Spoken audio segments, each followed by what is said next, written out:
नमस्कार, मैं संदीप पांडे आपके सामने एक नया वीडियो लेकर बैलेंस शीट। इसमें हम पढ़ेंगे head and sub head, how to deal with head and sub head. जैसे क्वेश्चन आ गया कि ये चीजें हेड और सब हेड में इनको एक्सप्लेन करिए, तो आप क्या करते हैं? आपके सामने जो क्वेश्चन आता है हेड सब हेड का कैसे बनाते हैं, आप बनाएंगे कॉलम, यहां पे लिखेंगे मेजर हेड, यहां पे क्या लिखेंगे सब हेड। जैसे आपसे पूछ लिया कि कैश क्या है, तो आपको पता होना चाहिए उसका मेन हेड क्या है, सब हेड क्या है। तो यही चीज आज हम डिस्कस करेंगे बैलेंस शीट के थ्रू कि हमारे पास हेड क्या होगा और सब हेड क्या होगा। ये अगर हमें मालूम चल गया तो हमारे 4 मार्क्स सिक्योर हो गए।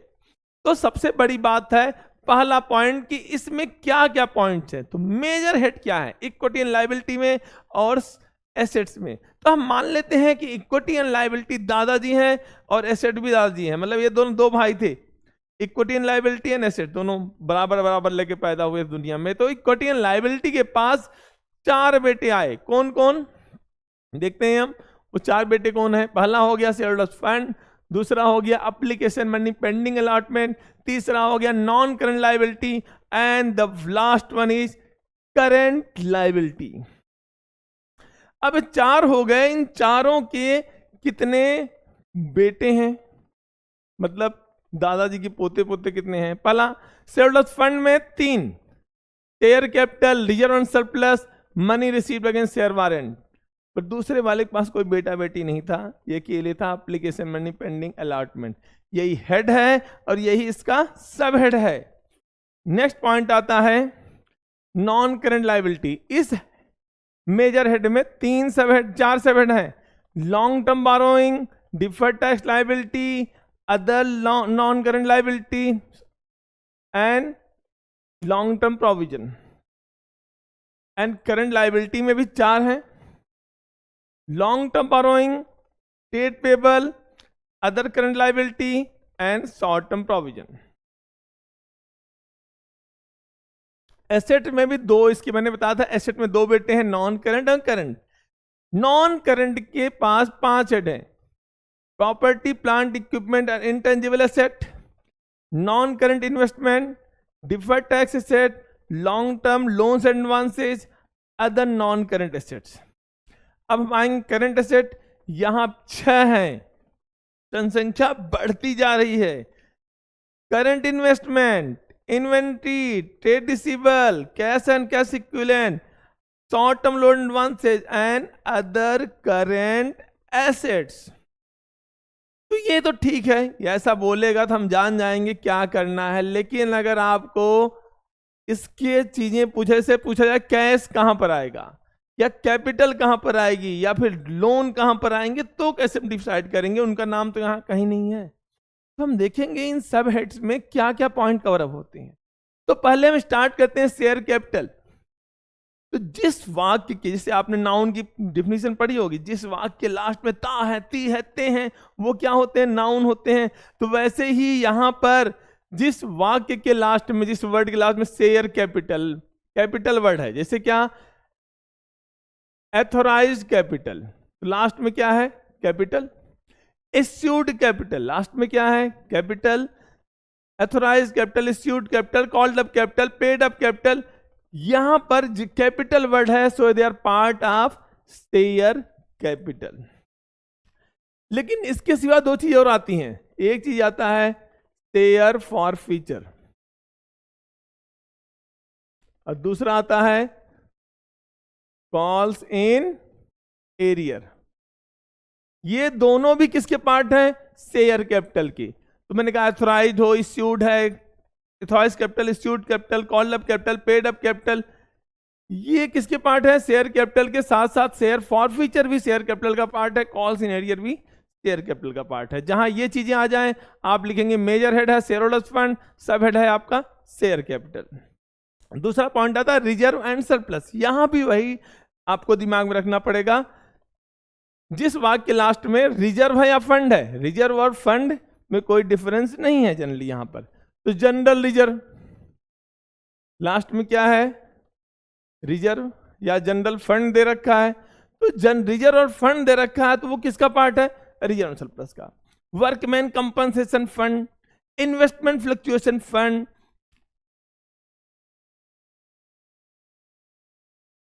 सारे reserve and fund, capital reserve आ गया, सिक्योरिटी प्रीमियम रिजर्व आ गया, ये सब किसके पार्ट हैं? रिजर्व एंड सरप्लस, क्योंकि लास्ट में क्या लिखा है? रिजर्व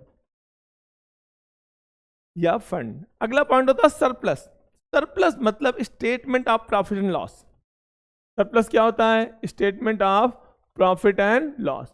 ये चीज तो करता है प्रॉफिट या लॉस, चाहे प्रॉफिट हो चाहे लॉस हो, ये किसका पार्ट है? रिजर्व एंड सरप्लस का।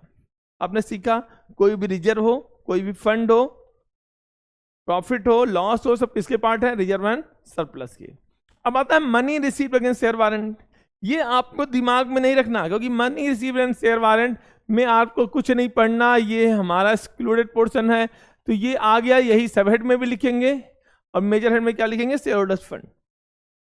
अब आता है next point, application money pending allotment. मैंने पहले बता रखा है 90 इसके कोई आल औलाद नहीं है, तो यही चीज मेजर हेड में भी आएगी, यही चीज सब हेड में भी लिख देंगे और क्वेश्चन ओवर।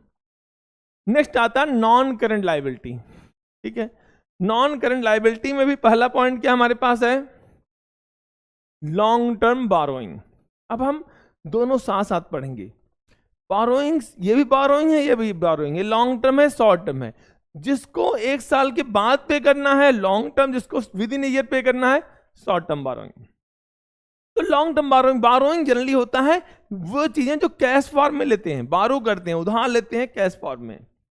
ऐसे डिवेंचर इश्यू करते हैं, पब्लिक से लोन ले लिया, पब्लिक डिपॉजिट्स हुआ, टर्म लोन हुए, बैंक लोन हुए, ये सब क्या है? लॉन्ग टर्म बारोइंग है। नहीं बता रखा था, मानेंगे ये लॉन्ग टर्म बाद ही पे करना है, 1 साल के बाद ही पे करना है। बट अगर इनका पेमेंट टाइम आ गया है कि debenture payable within 3 months, within 8 months, within 10 months, within 12 months, they are called short term borrowing. लेकिन अगर आफ्टर 12 months है लॉन्ग टर्म बारोइंग।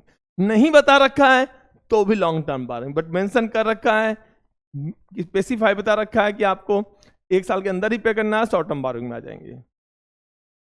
अब आपको डाउट नहीं होगा, डिवेंचर 1 साल के बाद पे करना है लॉन्ग टर्म, नहीं बता रखा है तभी मानेंगे 1 साल बाद पे करना है, अगर बता रखा है सेम ईयर पे करना है तो शॉर्ट टर्म बारोइंग।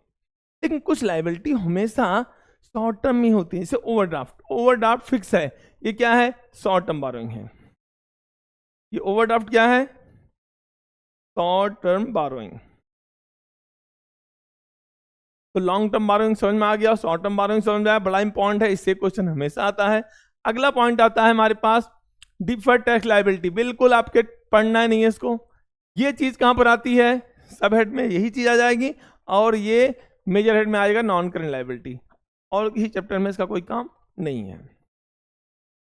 यहां पढ़ते हैं उसकी जगह ट्रेड पेबल, साथ साथ दोनों कर रहे हैं इसलिए पढ़ रहे हैं। ट्रेड पेबल, ट्रेड पेबल में क्या आता है? इसमें आते हैं क्रेडिटर्स और बिल पेबल। पेबल मतलब bill payable and creditors. Trade payable में क्रेडिटर्स एंड बिल पी आता है हमारा। नेक्स्ट पॉइंट आता है हमारे पास अदर लॉन्ग टर्म लायबिलिटी या अदर करंट लायबिलिटी। पहले other non current liability, long term liability पढ़ते हैं। तो जैसे क्रेडिटर्स होते हैं जनरली वो शॉर्ट टर्म ही होते हैं, बट आपको बता रखा है क्रेडिटर्स का पेमेंट आपको 3 साल बाद पे करना, स्पेसिफाई कर रखा है, देन डे वो यहां नहीं आएंगे, वो कहां चले जाएंगे? लॉन्ग टर्म लायबिलिटी में। अब आता है other current liability. Other current liability में क्या आते हैं? जैसे आउटस्टैंडिंग इंटरेस्ट। अभी मैं डिवेंचर की बात कर रहा था, डिवेंचर क्या बताया मैंने? केवल डिवेंचर दे रखा है क्या मानेंगे? केवल लोन दे रखा है क्या मानेंगे? कि ये लॉन्ग टर्म बारोइंग का पार्ट है, लेकिन उस पर इंटरेस्ट दे रखा है, outstanding interest on debenture, outstanding interest on secured loan या अनसिक्योर्ड लोन, वो सब क्या है? वो करंट लायबिलिटी है। इंटरेस्ट तो आपको हर साल पे करना है ना, करंट लायबिलिटी का पार्ट है। करंट लायबिलिटी में भी कहां आएंगे? अदर करंट लायबिलिटी में। कोई भी आउटस्टैंडिंग इंटरेस्ट है, आउटस्टैंडिंग रेंट है, आउटस्टैंडिंग वेजेज है, कोई भी आउटस्टैंडिंग एक्सपेंस है, किसके पार्ट है? अदर करंट लायबिलिटी के। साथ साथ अगर आपने कॉल्स इन एडवांस मिल गया था, देखो calls in arrear share capital का पार्ट था, बट कॉल्स इन एडवांस किसका पार्ट है? Other current liability. क्या? अनपेड डिविडेंड, जैसे अनपेड डिविडेंड दे रखा है, ये कोई propose dividend, final dividend, interim dividend नहीं है, ये डिविडेंड डिक्लेयर बट आप पे नहीं कर पाए उस बंदे को, नॉट रीचेबल है। अनपेड डिविडेंड ये किसका पार्ट होता है? अदर करंट लायबिलिटी का। तो ये चीज आपको समझ में आ गई होगी। लेकिन साथ साथ कोई अगर हमें एडवांस मिल गया, कोई एडवांस इनकम आ गई, advance commission receive, advance rent receive, वो भी किसके पार्ट होंगे? अदर करंट लायबिलिटी के। नेक्स्ट पॉइंट आता हमारे पास long term provision and short term provision. ये लॉन्ग टर्म प्रोविजन क्या होते हैं? प्रोविजन क्या होता है? जो एस्टिमेटेड खर्चा होता है फ्यूचर में करना है आपको, अगर विद इन ईयर करना है तो शॉर्ट टर्म, एंड ये लॉन्ग टर्म प्रोविजन को जो आगे 1 साल बाद पे करना है। जनरली ये लॉन्ग टर्म प्रोविजन होते हैं एम्प्लॉय के वेलफेयर रिलेटेड एक्सपेंस, जैसे प्रोविडेंट फंड। मैंने कहा सारे फंड आते हैं रिजर्व सरप्लस में, लेकिन एक फंड को छोड़कर, कौन सा? Employee provident fund. Employee provident fund कहां पर आता है? लॉन्ग टर्म प्रोविजन में आता है। एम्प्लॉय प्रोविडेंट फंड किसका पार्ट है? लॉन्ग टर्म प्रोविजन का। तो कोई भी fund which are related directly to employees welfare is called long term provision. But short term provision में आप अक्सर एक पॉइंट आप देखते होंगे, प्रोविजन फॉर टैक्स, जो इस साल आपने डिक्लेयर किया अगले साल आपको पे करना पड़ेगा, that is called provision for tax. Next point आता है हमारे पास एसेट्स क्या आते हैं? एसेट में आते हैं non current and current asset. तो नॉन करंट में पहला पॉइंट है property plant equipment and tangible asset. तो कोई भी एसेट चाहे वो टेंजिबल हो या इनटेंजिबल हो, वो कहां पर आएगा? Property plant equipment and intangible asset में। Like goodwill, plant, copyright, building, machinery, furniture, कोई भी फिक्स सेट हो या इनटेंजिबल एसेट हो, कहां पर आएगा? प्रॉपर्टी प्लांट इक्विपमेंट में। लेकिन दूसरा पॉइंट यहां पर है इन्वेस्टमेंट। अब मैं इन दोनों के साथ, यहां भी इन्वेस्टमेंट है, यहां भी इन्वेस्टमेंट है, कंफ्यूजन क्रिएट करता है आखिर वो इन्वेस्टमेंट जाए कहां कहां पर। इन्वेस्टमेंट क्या होता है? जिसको आप रिटर्न पर्पस के लिए डालते हैं कि वहां से कुछ रिटर्न आएगा, वो इन्वेस्टमेंट है। कोई भी इन्वेस्टमेंट अगर नहीं बता रखा, जनरली क्या है, वो नॉन करंट ही है, क्योंकि इन्वेस्टमेंट शॉर्ट टर्म के लिए नहीं करते आदमी। लेकिन अगर स्पेसिफाई है कि वो करंट इन्वेस्टमेंट है, मार्केटेबल सिक्योरिटी है, मार्केटेबल सिक्योरिटी,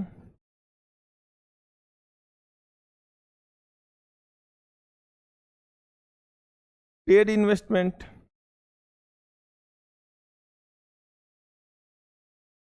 ये सब किसके पार्ट हैं? करंट इन्वेस्टमेंट के। और नॉन करंट इन्वेस्टमेंट क्या है? Investment in shares, investment debenture, कोई भी इन्वेस्टमेंट है जनरली वो क्या है? नॉन करंट है। नेक्स्ट पॉइंट है हमारे पास deferred tax set. Deferred tax set भी आपको पढ़ना नहीं है, अगर दे रखा है तो इसे हम क्या मानेंगे? हम यही लिख देंगे, यही हमारा सब हेड हो जाएगा, major head non current asset हो जाएगा। ये हमारे कोर्स से रिलेटेड है, इसको पढ़ना नहीं है।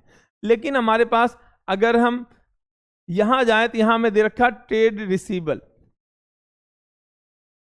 इसकी पहले चलो ठीक है, ट्रेड अभी साथ साथ वाले पॉइंट करते हैं। ये क्या है? Long term loans and advances. Long term loan advances, अगर आपने कोई एडवांस दिया है और लॉन्ग टर्म के लिए दिया है तो कहां जाएगा? Long term loans and advances जाएगा। आपने किसी को लोन दिया, loan to Suresh, loan to किसी पार्टी को लोन दिया है, अगर आपने एडवांस दिया है वो लॉन्ग टर्म के लिए दिया है तो यहां पर आएगा। बट वही अगर शॉर्ट टर्म के लिए है तो यहां पर आएगा। एडवांस प्रीपेड नहीं होते, प्रीपेड जैसे प्रीपेड एक्सपेंस आप बोलो वो भी एडवांस है, नहीं वो एडवांस नहीं है, वो एक्सपेंसेस का एडवांस है, उसको प्रीपेड बोलते हैं, पहले से पे कर दिया। लेकिन आपने मशीनरी खरीदने के लिए एडवांस दिया है तो आपके लिए एसेट है, बट वो 3 साल बाद मशीनरी आनी है तो लॉन्ग टर्म आ गया, 1 साल के अंदर आना है तो शॉर्ट टर्म आ गया। नेक्स्ट पॉइंट आता है हमारे पास other non current asset. Other non current asset में जनरली फिक्टिशियस एसेट्स आते हैं,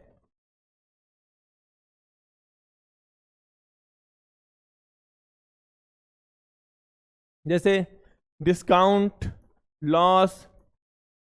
ये चीजें अगर आपने 1 साल के अंदर राइट ऑफ नहीं कर रखी है तो यहां पर आएंगे।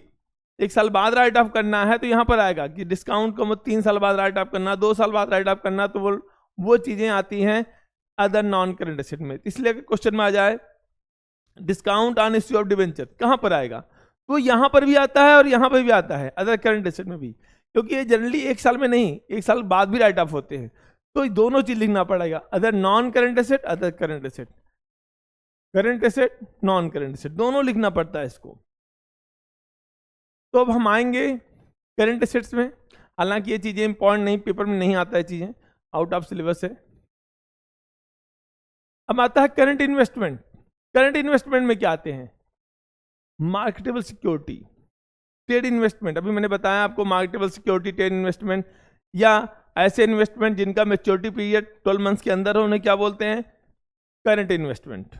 इन्वेंट्री, इन्वेंट्री में क्या आता है? Inventory of stock. इन्वेंट्री मतलब क्या होता है? स्टॉक, चाहे रॉ मटेरियल का हो, चाहे फिनिश गुड्स का हो, चाहे वर्क इन प्रोग्रेस का हो, चाहे कंज्यूमर आइटम का हो, वो सब क्या आते हैं यहाँ पर? इन्वेंट्री में। और भी चीज आती हैं, लूज टूल्स,